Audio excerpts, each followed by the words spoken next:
Hello students.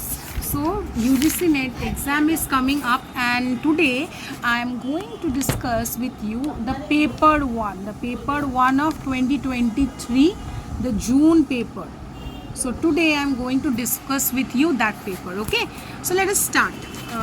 So I hope your preparations are going well and not much time is left, like it is almost 1 month, we can say it is about left like that. So gear up with your preparation. So let us start with the topic. So today I thought of making you understand the UGC NET paper 1 some questions. So let us start with the question. The first question: the following table represents the finding of a survey into how many people travel to work, where they have given you the number of people traveling to work by 72, 18, 35 and 55, right? And they have given you a note that 1 of 8 of the people who cycle to work were found to be over 65 years of age. 1 in 3 of the cyclists stated that they travel to work by bus on rainy day. So 1 of 8 of the people who cycle to work, cycle means 72, so 1 by 8 of 72 we have to find out. We will get something, so that we will get to be over 65 years of age, right? And 1 in 3 of the cyclists, so 1 by 3 into 72 will be 1 who will travel to work on rainy day. So our first question is, based on the above, how many people cycle to work on a rainy day? We know for the rainy day we have to find what? 1 by 3 of the cyclist, that is 72, right?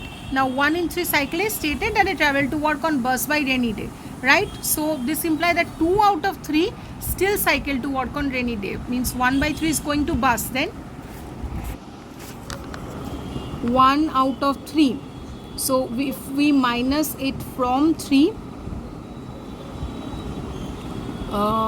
so 1 minus 1, so 3 minus 1 by 3, that is 2 by 3. So we have to find 2 by 3 of the total number. Total number is 72. So 3 1 ja 3, 3 2 ja 6, 3 4 ja 12, and 24 into 2, that is 48 people went to work on a rainy day, right? You are going to solve like this. Now second question: how many respondents indicated that they cycle to work and over 65 years of age? Means 1 by 8.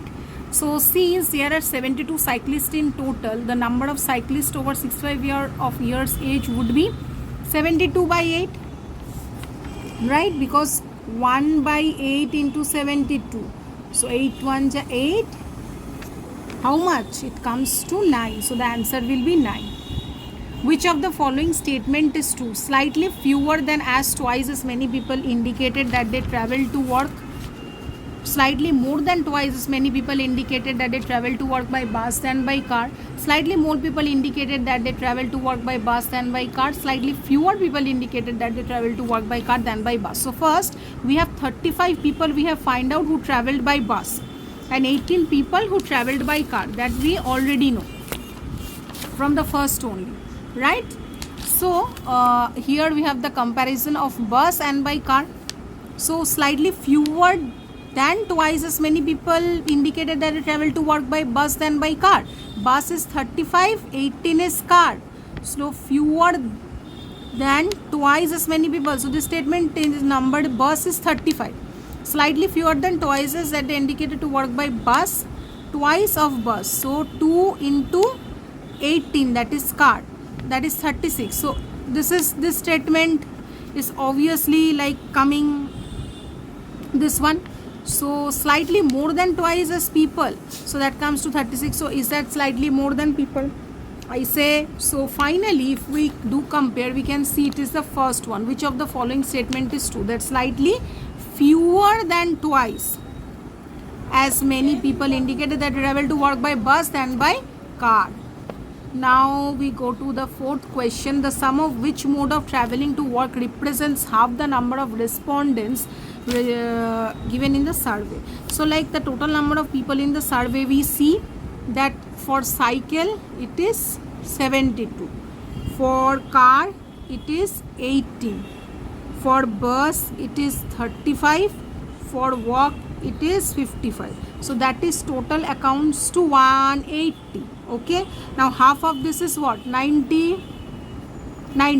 Now cycle and card is 90, bus and card is 53, walk and bus is 90, walk and cycle is 127. So answer would be obviously B, because it counts to 53, and that is half the number of respondents which are represented in the survey.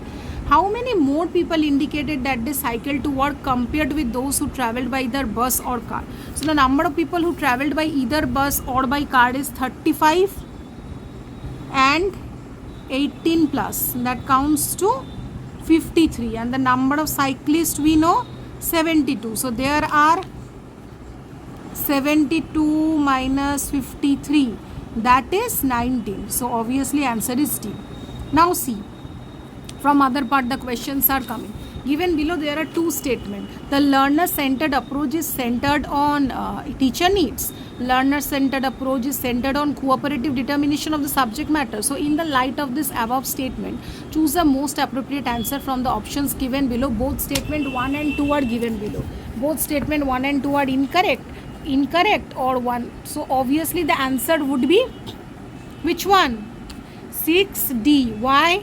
Because a learner centered approach is not centered on teacher need. Okay, it's not on teacher need.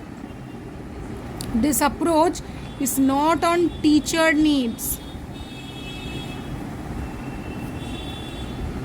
As the name itself suggests, it is centered on the learner because it is learner approach. So statement 1 is obviously incorrect, that both are correct. Statement 2 is correct. Why? Because in a learner-centered approach, there is often a cooperative determination of the subject matter with both the teacher and the student contributing to the learning process. Okay.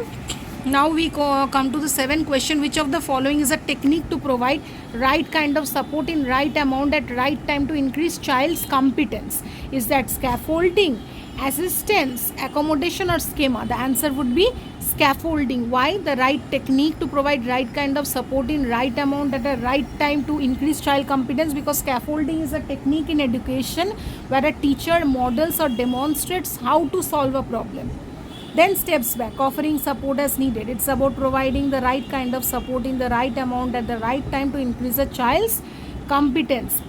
Swayamprabha is an education learning platform which has been initiated by whom, that is available 24/7 through 34 DTH channel. So is that Ministry of Human Resource and Development, UGC, Consortium for Educational Communication, or All India Council of Technical Education? Is that Swayamprabha? Why the Swayamprabha? The A1, because the Swayamprabha is a group of 34 DTH channels which are devoted to telecasting high quality educational program 24/7 and using the GSAT 15 satellite. It was initiated by the Ministry of Human Resource and Development. Now question 9, a learner combines his or her previous schema or modifies them as per new experiences. The process of combining, modifying existing schema and to arrive at the new schema is known as either accommodation, assimilation, adaptation or equilibration. It is accommodation. Why? Because you see, accommodation, this is a term which from Jean Piaget's theory of cognitive development we have gotten. It refers to the process of changing one's mental model to accommodate new experiences. Assimilation, on the other hand, involves incorporating new experiences into existing mental model. Okay. Which of the following curriculum development model come under technical scientific model? Obviously it is the TABA's model. TABA model is the curriculum development model which is being considered as a part of the technical scientific model. TABA's model was developed by Hilda Taba, who was an architect turned educator. It is a precise and systematic model which includes 7 steps that must be followed in a strict order. So for today 10 questions we have solved, and we will be going to the next video for the next 10 questions, and in this way I will provide you with a series. I hope this will help you to practice for your paper 1, and best of luck. Practice very much precisely, because this time it's pen and paper mode again, and it's the first time after the online mode that again they are restarting with the pen and paper mode. So answer very correctly and practice very properly. Do subscribe to the channel for more such videos. Thank you for watching.